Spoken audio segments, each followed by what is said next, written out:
¿Qué tal, gente? Sean bienvenidos a un capítulo más en Artes Universales con Beto. Mi nombre es Luis Alberto Herrera Martínez y este es el capítulo 2 de Artes Universales.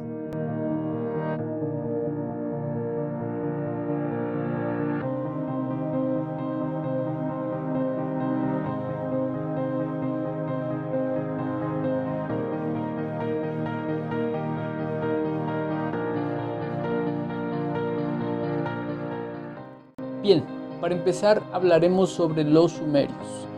Los sumerios es la primera civilización con sistema político del mundo. Ellos empiezan a existir en el año 3500 a.C., ubicados en Mesopotamia, que significa tierra entre dos ríos. Estos dos ríos llamados Tigris y Éufrates.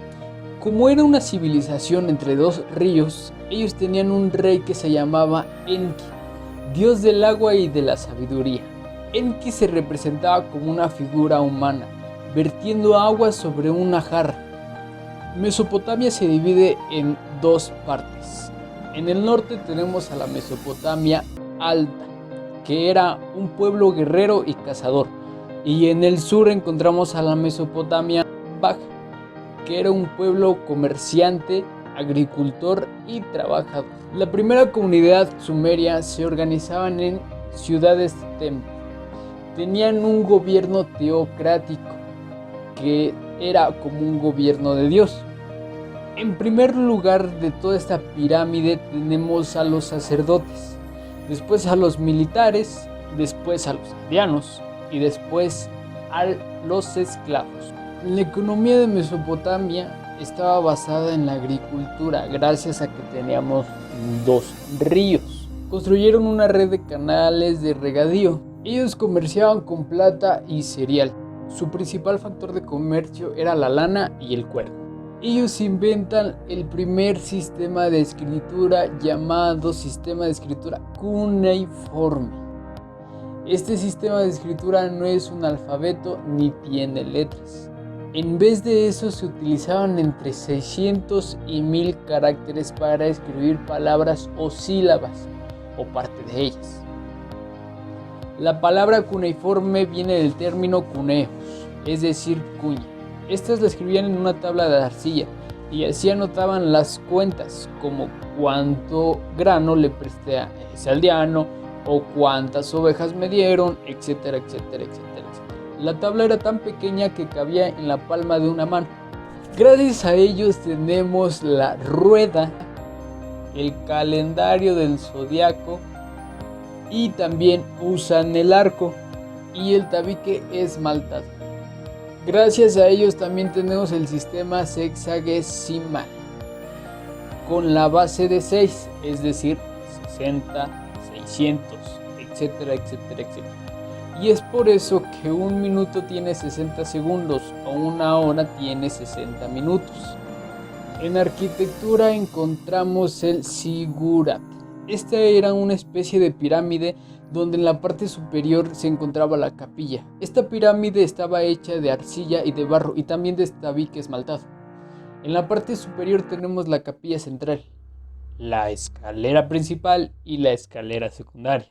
Esta obra arquitectónica se creía que entre más alta sería, más cerca estuvieran en el cielo, y entre más cerca estuvieran en el cielo, más cerca estuvieran con su Dios. Las obras más antiguas de la cultura sumeria son unas pequeñas estatuillas que se remontan a los años 6000 a.C., realizadas en piedra o barro y que representan la diosa de la fecundidad, que de alguna manera nos recuerdan a las Venus paleolíticas.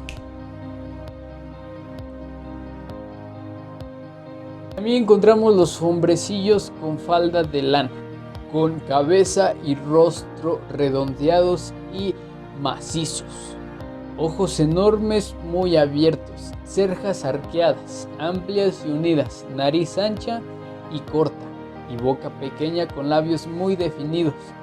Las manos parecen casi siempre en actitud reverencial, entrelazadas a la altura del pecho. La actitud del cuerpo obedece a la ley de la fortalidad, sin ser tan estricta y rígida como la escultura egipcia. Más adelante veremos a los egipcios, pues la finalidad última era la no destrucción. La atención estaba puesta en los ojos como la ventana del alma. Dato interesante. También aparece el toro androcefálico. Este es un ser híbrido, legendario, que posee cuerpo de toro o león, alas de águila y cabeza de hombre. Era integrado en un muro o externo, quiere decir que este era recargado en un muro para que no se cayera. También creían que ahuyentaban a los espíritus y a los enemigos de Mesopotamia.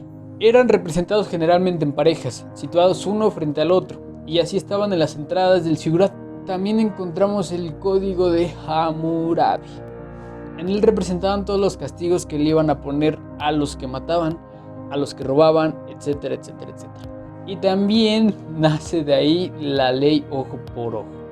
Es decir, si yo, Beto, mato a alguien, mi castigo será la muerte. Y en pintura tenemos los murales de tabique esmaltado.